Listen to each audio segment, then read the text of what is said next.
நாக்குண்டாம் நல்ல மனமுண்டாம், மாமலரால் நோக்குண்டாம், மேனி நுணங்காது பூக்கொண்டு, துப்பாத்து திருமேனி தும்பிக்கையான் பாதம் தப்பாமல் சார்வார் தமக்கு. இந்த வீடியோவில் நம்ம பார்க்கக்கூடிய விஷயம் அப்படிங்கிறது மே மாதத்துக்கான பலன்கள். இந்த மே மாதம் அப்படிங்கிறது ஆங்கில மாதம். மே மாதம் அப்படிங்கிறது சித்திரையினுடைய 18ஆம் தேதியிலிருந்து ஜூலை மாதம் தொடக்கம் வரைக்கும், அதாவது சித்திரை வைகாசி 17ஆம் தேதி வரைக்கும் இருக்குது. மொத்தம் 30 நாள் இருக்குது இந்த மே மாதம் அப்படிங்கிறது. இந்த 30 நாளுக்குமான பலன்கள் அப்படிங்கிறது என்ன, 12 ராசிக்கும் அப்படிங்கிறத நம்ம பார்க்குறோம்.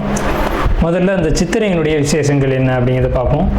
சித்திரை மாதம் அப்படிங்கிறது சித்ரா பௌர்ணமி அப்படிங்கிறது ரொம்ப தவிர்க்க முடியாத ஒரு விஷயம். சித்ரா பௌர்ணமி அப்படிங்கிறது சித்திரை 17 வருது. சித்திரை 17 அப்படின்னு எடுத்துக்கிட்டிங்கன்னா சித்திரை 18 வரைக்குமே பௌர்ணமி இருக்கும். சித்திரை 18 தான் மே மாதத்தினுடைய முதல் நாள். அப்போ இந்த மே மாதம் தொடங்கிறது சித்ரா பௌர்ணமியில் தான் தொடங்குது. ஸோ இந்த மே மாதம் மிகுந்த சிறப்பு வாய்ந்த மாதம் அப்படிங்கிறத நம்ம தெரிஞ்சுக்கணும். இந்த மாதத்தினுடைய கிரக நிலைகள் அப்படிங்கிறது ரொம்ப ரொம்ப ரொம்ப விசேஷமாக இருக்குது. என்ன விசேஷமாக இருக்குது அப்படின்னு கேட்டிங்கன்னா, மேஷத்தில் வழக்கம் போல் எல்லா சித்திரை மாதத்திலும் சூரியன் உச்சமாக தான் இருப்பார். ஆனால் இந்த வருடம் மட்டும் செவ்வாய் ஆட்சி பலம் கொண்டு அதே வீட்டில் இருக்கார். அதே மாதிரி ரிஷபத்தில் புதனும் சுக்கிரனும் 2 நட்பு கிரகங்களும் இணைஞ்சு ஒரு அற்புதமான ஒரு நிலையில், சிம்மத்தில் கேது, அடுத்த நிலையில் பார்த்திங்கன்னா மிதுனத்தில் குரு, அவர் இந்த மாதத்தில் கடகத்தை நோக்கி பயணிப்பார். அதே மாதிரி கும்பத்தில் ராகு, மீனத்தில் சனி. இந்த மாதிரியான விசேஷம் கொண்ட ஒரு கிரக அமைப்புகள் இந்த மே மாதத்தில் அமைஞ்சிருக்குது அப்படிங்கிறது 12 ராசிக்குமே ரொம்ப ரொம்ப ரொம்ப சிறப்பான பலன்களை கொடுக்க இருக்குது. என்ன அப்படின்னு கேட்டிங்கன்னா, 2 சுப கிரகங்கள் அதாவது ஒரு சுப ராசியில், ரிஷபம் அப்படின்றது விசேஷமான ராசி, அங்கே புதனும் சுக்கிரனும் இணைஞ்ச மாதிரி ஒரு மாதம் பிறகுது அப்படின்னாலே அது விசேஷம்தான். சரி, என்ன மாதிரியான நல்ல பலன்கள் நடக்கும் அப்படிங்கிறத நம்ம பார்ப்போம்.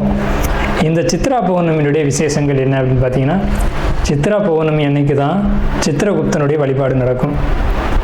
சித்திரகுப்தன் அப்படிங்கிறது யாருன்னு கேட்டிங்கன்னா, யமனுடைய பிஏ, அதாவது அசிஸ்டண்ட். இவர் தான் பாவ புண்ணிய கர்மா கணக்குகளை கையில் வச்சக்கூடியவர். ஸோ இவரை வழிபடக்கூடிய நாள் தான் சித்ரா பௌர்ணமி. அது மட்டும் இல்லாது ஒவ்வொரு குடும்பத்திலையும் அந்த குடும்பத்தினுடைய கன்னி தெய்வங்களை வழிபாடு பண்ணக்கூடிய மாதம்தான் சித்ரா பௌர்ணமி. சித்ரா பௌர்ணமி என்று விசேஷமாக அவங்கவுங்க குடும்பத்தில் கன்னி தெய்வங்களை எடுத்து வழிபாடு பண்ணுவாங்க. நம்ம வேணால் கன்னி தெய்வங்களுடைய வழிபாடு எப்படி அப்படிங்கிறது ஒரு தனி வீடியோவை கூட கொடுப்போம். ஸோ கன்னி தெய்வ வழிபாடு அப்படிங்கிறது ரொம்ப விசேஷமானதும் கூட, முக்கியத்துவம் வாய்ந்ததும் கூட. இதில் சித்திரகுப்தனுடைய வழிபாடு ரொம்ப ஒரு அவசியமான விஷயம். அதே மாதிரி திருவண்ணாமலை கிரிவலம், அவரவருடைய குலதெய்வ வழிபாடு. இதில் ரொம்ப குறிப்பிட்டு பேசணும் அப்படின்னா, அன்னதானம் கொடுக்கறது. இந்த சித்திரை மாதத்தினுடைய ஒரு உக்கிரமான காலகட்டத்தில் அன்னதானம் கொடுக்குறத காட்டிலும் நீர்மோர் கொடுக்கறது, தாகத்துக்கு தண்ணீர் கொடுக்கறது, இதெல்லாம் ரொம்ப ரொம்ப விசேஷம். ஸோ அவங்க வயிறு குளிர்றது போல், மனம் குளிர்றது போல் உங்களுக்கு கர்மா தீர்க்கப்படும் அப்படிங்கிறது முக்கியமான விசேஷம். ஸோ இது முக்கியமான விஷயம். அதே மாதிரி இந்த சித்திரை மாதத்தில் கத்திரி வெயில் அப்படிங்கிறது மே மாதம் 4ஆம் தேதி அன்னைக்கு மே 28 வரைக்கும் இருக்கும்.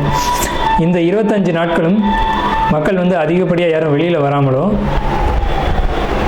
சில விஷயங்களை தவிர்த்துக்கவும் வேணும். மே மாதத்தை பொறுத்த வரைக்கும் விருச்சிக ராசிக்கு என்ன மாதிரியான பலன்கள் இருக்குது அப்படின்னு பார்க்கும்போது, முதல் விஷயம், மனசுக்கு ஒரு இதமான விஷயங்கள், சுப நிகழ்ச்சிகள், சந்தோஷமான விஷயங்கள், இதெல்லாம் குடும்பத்தில் நடக்கும்.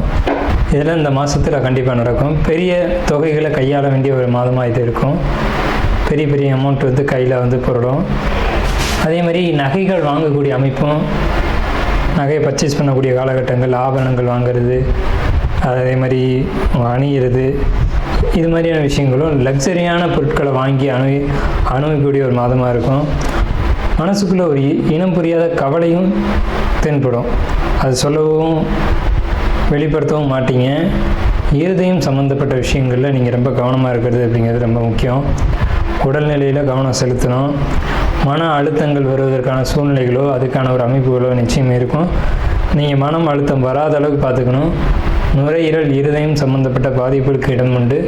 ஸோ அந்த மாதிரியான விஷயங்களுக்கு இடம் கொடுக்காம பிராணாயாமம், யோகா அப்படின்ற விஷயங்களை நீங்கள் கடைப்பிடிக்கணும். திருமணம், குடும்ப வாழ்க்கை போன்ற விஷயங்கள் விட்டு அது இந்த மாதிரியான விஷயங்களை பொறுத்த வரைக்கும் விட்டு கொடுத்து தான் போகிறது ரொம்ப பெட்ரு. உங்களை விட உங்களுடைய வாழ்க்கை துணைக்கிட்ட அதிகமான ஒரு விட்டு கொடுக்கும் தன்மை இருக்கும். அதை நீங்கள் புரிஞ்சுக்கணும். குடும்ப வாழ்க்கைக்குள்ளே சில சங்கடங்கள் வந்தாலும் கூட அது ஒரு என்ன சொல்கிறதுங்க, உங்களுக்குள்ளே அது ஒரு அண்டர்ஸ்டாண்டிங் வலுப்படுத்துமே தவிர குறையான ஒரு விஷயங்களை சொல்ல முடியாது. ஆனால் மனசுக்குள்ளே ஒரு தேவையற்ற ஒரு அச்சம், கவலை, ஒரு மன அழுத்தம் போன்றவைகள்லாம் இருக்கும். ஆனால் ஒரு ஆடம்பரமான லக்ஸரியான காலகட்டம் தான். விருச்சிக ராசியை பொறுத்த வரைக்கும் மே மாதத்தில் ஒரு பலமான மாதம்னே சொல்லணும். ஜாப்பில் இருக்கக்கூடியவங்களுக்கு ஒரு முன்னேற்றத்தை கொடுக்கும். குறிப்பாக இயந்திரம் இந்த இயந்திரம் இரவு வேலை செய்யக்கூடியவங்க இவங்கெல்லாம் பொறுத்த வரைக்கும் ரொம்ப பாசிட்டிவாக இருக்குது. அதே மாதிரி காவல் பணி செய்யக்கூடியவங்க, யூனிஃபார்ம் சர்வீஸ் பண்ணக்கூடியவங்க இவங்களுக்கெல்லாம் ஊதிய உயர்வுகளும் வருமான உயர்வும் கண்டிப்பான முறையில் நிச்சயமாக இருக்குது.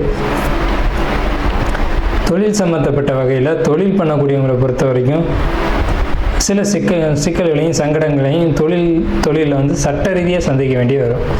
சட்ட ரீதியான தொழில் சங்கடங்களை சந்திக்க வேண்டி வரும். ஸோ அந்த விஷயங்களை பொறுத்த வரைக்கும் மட்டும் அந்த மாதிரியான ஒரு விஷயங்களுக்கு இடம் கொடுத்துடாமல் எதையுமே ஒரு சட்ட ரீதியான ஒரு அமைப்பில் நீங்கள் அணுகுறீங்க அப்படின்னீங்கன்னா ரொம்ப ஒரு பாசிட்டிவான ஒரு அமைப்பை நீங்கள் மே மாதத்தில் கண்டிப்பான ஒரு விதத்தில் பார்க்கலாம்.